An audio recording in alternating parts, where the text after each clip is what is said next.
movies for Black girl nerds. Thank you so much. Hi, Nick. Good to see you. I'm Jeandra from Black Girl Nerds. A pleasure to talk to you. Hi, great to talk to you. Close to my heart, a New Orleans native. I too have Louisiana roots, so I always appreciate talking to my Southern folks. Nice. Where in Louisiana? Booty, Louisiana, down in St. Charles Parish. Nice.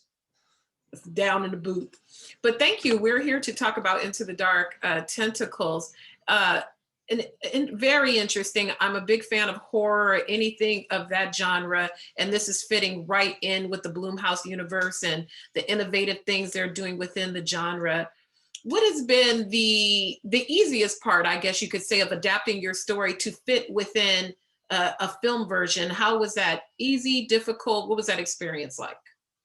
The easiest part was working with Blumhouse and the team on this movie, because they're really supportive, they're really collaborative.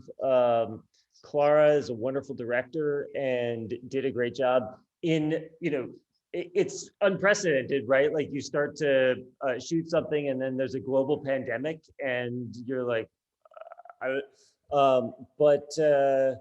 I mean, that was the hardest part, is that, as we were just starting to get going, COVID happened, so we had to pause, but it really didn't compromise the creative that much. I mean, we had to make some adjustments, but the story is about like being in that bubble in a relationship, right when you dive into it and kind of shut the world out, and it feels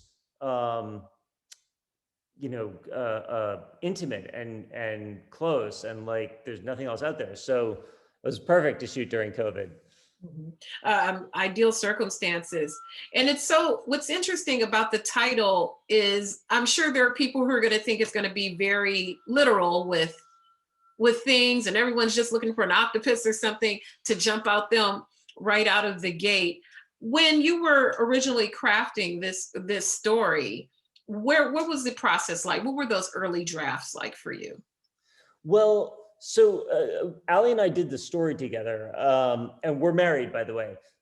So we have a kind of perspective on relationships, but we did the story together. Then she went off and wrote the script. And so I would read the drafts and give notes, and it didn't really change that much. We watch a lot of horror movies, so we're speaking the same language, and the script evolves once you realize it's going to be made for this budget in this place, but it really didn't change that much from the early drafts. Clara is a really, she's got a real vision. And when she came in, she saw certain things certain ways. So you always adjust for the director's vision. And it was a cool process. This is a very talented cast that are bringing the story to life for us, and you get really tuned into them very early. I think a lot of people can relate of being within that relationship bubble. As you all set out to create this film, did you have a mantra, or what did you all do as a collective to center yourselves and dive into the work?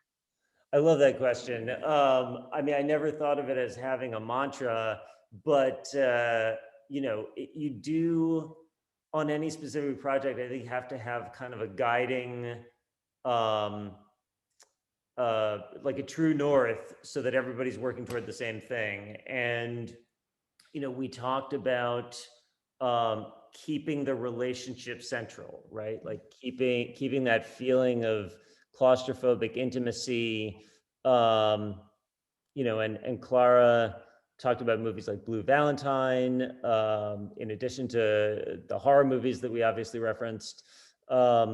So, it's not a specific mantra, but it's a constant conversation about, staying true to the filmmaker's vision.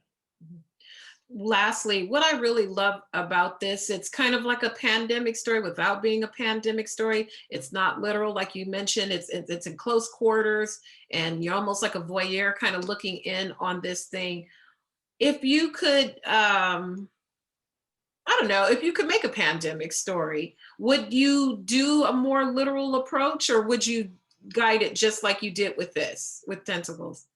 God, that's a good question too. I mean, I think that this is probably true of a lot of horror writers and filmmakers. I'm sure that I will be making a pandemic horror story, but it won't be literal. You know, it will, whatever it is, it'll be that kind of a story in the sense that it will take um, the stress and the fear and all the stuff that, you know, I and all of us are experiencing, and put it into a different story. I don't particularly want to watch a story right now about, you know, people wearing masks because they're afraid of COVID-19, but I do want to watch stories that reflect the intense experience that, you know, that we've collectively been through.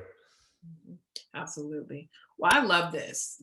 Was right up my alley. I enjoyed the performances and the intimacy, and my own history. So thank you so much for this art. I really, really enjoyed it. And thank you again for your time.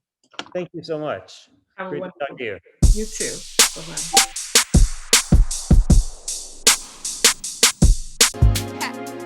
Better shake your booties for black girl nerves. Better shake your booties for black girl nerves.